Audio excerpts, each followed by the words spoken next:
말씀 앞에서 경외함으로 주께 홀로 섭니다. 성도 여러분 안녕하십니까? 4월 17일 월요일 묵상과 기도의 시간을 시작하겠습니다.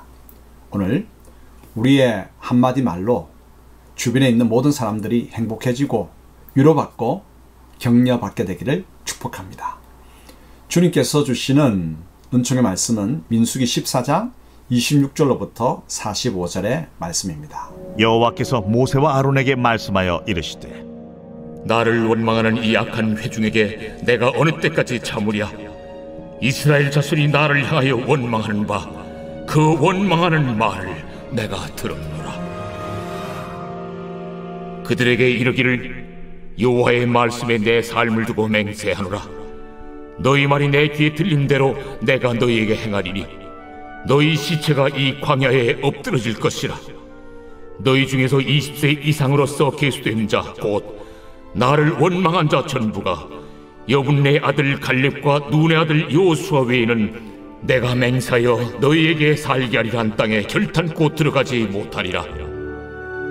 너희가 사로잡히겠다고 말하던 너희의 유아들은 내가 인도하여 드리리니 그들은 너희가 싫어하던 땅을 보려니와 너희의 시체는 이 광야에 엎드러질 것이요 너희의 자녀들은 너희 반역한 죄를 지고 너희의 시체가 광야에서 소멸되기까지 40년을 광야에서 방황하는 자가 되리라.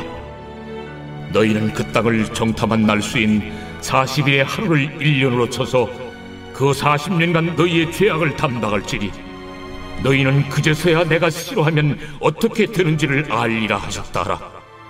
나 여호와가 말하였거니와 모여 나를 거역하는 이 악한 온 회중에게 내가 반드시 이같이 행하리니 그들이 이 광야에서 소멸되어 거기서 죽으리라. 모세의 보냄을 받고 땅을 정탐하고 돌아와서 그 땅을 악평하여 온 회중이 모세를 원망하게 한 사람 곧 그 땅에 대하여 악평한 자들은 여호와 앞에서 재앙으로 죽었고 그 땅을 정탐하러 갔던 사람들 중에서 오직 눈의 아들 여호수아와 여분네 아들 갈렙은 생존하니라. 모세가 이 말로 이스라엘 모든 자손에게 알리매 백성이 크게 슬퍼하여 아침에 일찍이 일어나 산 꼭대기로 올라가며 이르되 보소서, 우리가 여기 있나이다. 우리가 여호와께서 허락하신 곳으로 올라가리니 우리가 범죄하였음이니이다. 모세가 이르되 너희가 어찌하여 이제 여호와의 명령을 범하느냐? 이 일이 형통하지 못하리라. 여호와께서 너희 중에 계시지 아니하니 올라가지 말라. 너희의 대적 앞에서 패할까 하노라. 아말렉인과 가나안인이 너희 앞에 있으니 너희가 그 칼에 망하리라. 너희가 여호와를 배반하였으니 여호와께서 너희와 함께 하지 아니하시리라. 그들이 그래도 산 꼭대기로 올라갔고 여호와의 언약궤와 모세는 진영을 떠나지 아니하였더라. 아말렉인과 산간지대에 거주하는 가나안인이 내려와 그들을 무찌르고 호르마까지 이르렀더라. 하나님은 이스라엘 백성이 말한 말 그대로 갚아주겠다고 선언하셨습니다. 약속의 땅을 악평한 10명의 정탐꾼들은 재앙에 죽고 동조한 백성들은 광야를 지나며 죽고 자녀들은 40년간 광야를 떠돌게 되었죠. 그럼 먼저 불평하는 자들이 자초한 운명에 대해서 알아볼까요? 믿음이 없어 여호와를 거역하고 멸시했던 10명의 정탐꾼들과 그들의 동조했던 이스라엘 백성들에게 하나님께서 심판을 선언하셨습니다. 너희 말이 내 귀에 들린 대로 내가 너희에게 행하리라.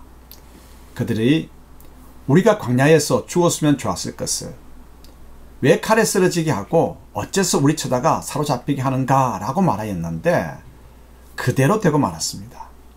특히 지도자들이었던 10명의 정탐꾼들은 약속의 땅을 악평하여 백성들이 원망하게 만들었기 때문에 여호와 앞에서 재앙으로 죽었습니다. 지도자들의 말은 영향력이 있기 때문에 말조심해야 합니다. 정탐꾼들의 악평에 동조하여 불평했던 회중들도 광야를 지나면서 다 쓰러지고 말았죠. 그들이 한 말 그대로 이루어졌습니다. 그들의 자녀들은 탐지한 40일을 하루를 1년으로 셈하여 40년간 광야를 떠돌게 되었습니다. 부모 세대의 잘못된 말로 인하여 자녀 세대가 40년간 고통을 당하게 되었죠. 그러므로 말을 조심해야 합니다. 그런데도 험담과 거짓말과 부정과 죽음의 말을 내뱉으려 하십니까? 너희 말이 내 귀에 들린 대로 행하리라는 하나님의 경고를 새겨듣고 제발 말 조심하도록 하십시다. 그러면 긍정과 생명과 창조의 말을 하기 위해서는 어떻게 해야 할까요? 마음에 믿음을 채워야 합니다.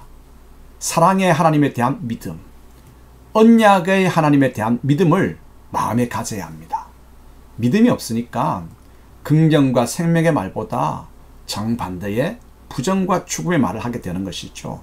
말은 마알의 준말이고 이것을 풀면 마음의 알갱이입니다. 마음에 믿음이 있으면 긍정과 생명의 말이 나옵니다. 그러나 불신이 있으면 부정과 죽음의 말이 나오죠. 그 결과 그 말대로 복을 받기도 하고 심판을 받기도 합니다. 이제 우리 마음에 무엇을 채우려 하십니까? 두 번째로 때늦은 충성에 대해서 알아볼까요? 내 귀에 들린 대로 행하리라는 하나님의 심판 선고에 백성들은 뒤늦게 가나안 땅으로 올라가겠다고 하였죠. 모세가 그렇게 말렸는데도 고집을 부리고 올라갔습니다. 아말렉인과 가나안인에 의해서 크게 피하였죠. 그들의 말대로 그들은 칼에 쓰러졌습니다. 참 청개구리 같다 생각이 듭니다. 그런데 그 청개구리는 다름 아닌 나입니다. 올라가라 할 때 올라가고 짐을 지라고 하실 때 겸손히 짐을 져야 합니다. 하나님의 뜻을 구하지 않고 내 판단만 의지하면 결국은 패배와 죽음뿐입니다. 심판 선고를 받았다면 사는 길은 한 가지뿐입니다. 하나님에 대한 믿음을 다시 회복하고 주님의 말씀에 순종하는 것이 살 길입니다. 깊이 청개구리 같은 우리를 돌아보며 회개하고 말씀에 순종하도록 하십시다. 함께 기도하겠습니다. 하나님 아버지, 믿음이 없어서 부정과 죽음의 말들이 여과 없이 입에서 나왔습니다. 생각 없이 그냥 내뱉은 말들, 부메랑이 되어 돌아옵니다. 오늘 내가 한 긍정과 생명의 한마디가 창조의 내일을 엽니다. 하지만 오늘 우리가 내뱉은 부정과 죽음의 한마디가 내일 심판의 쓰러짐을 가져옵니다. 주님, 우리 입을 통해서 긍정과 생명의 말을 하게 하옵소서. 우리 마음에 믿음을 풍성히 채워주셔서 주님의 역사를 선포하게 하옵소서. 예수님의 이름으로 기도합니다. 아멘. 말씀 앞에서